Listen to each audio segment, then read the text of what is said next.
যারা কুফরি অবস্থা মারা যাবে তাদেরকে সূরা ইমরানের 91 নম্বর আয়াতটি শোনাচ্ছি। তার অর্থ হচ্ছে এই: নিশ্চয়ই যারা কুফরি করেছে এবং কাফের অবস্থায় যাদের মৃত্যু ঘটেছে তাদের কারো কাছ থেকে পৃথিবী পূর্ণ স্বর্ণ কখনো কবুল করা হবে না, যদিও তারা তা কুফুরির বিনিময় নিতে চায়। এদেরই জন্য রয়েছে যন্ত্রণাদায়ক আযাব, থাকবে না এদের জন্য কোনো সাহায্যকারী। আল্লাহু আকবার। রাসূলুল্লাহ। সূরা ইমরান 91 নম্বর আয়াত। আবার আয়াতের অর্থ হচ্ছে, আবার আয়াতটি পাঠ করছে। আয়াতের অর্থ হচ্ছে এই: নিশ্চয়ই যারা কুফরি করেছে এবং কাফের অবস্থায় তাদের মৃত্যু ঘটেছে তাদের কারো কাছ থেকে পৃথিবী পূর্ণ স্বর্ণ কখনো কবুল করা হবে না, যদিও তারা তা কুফরির বিনিময় দিতে চায়। সারা পৃথিবী পরিমাণ স্বর্ণ গ্রহণ করা হবে না যারা আমার নবীজির বিরোধিতা করে কুফরি করেছে।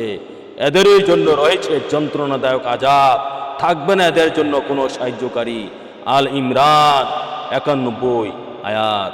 আল্লাহ রাসূল সকলকে আয়াতের সারমর্ম বুঝার তৌফিক দান করুক। আমিন।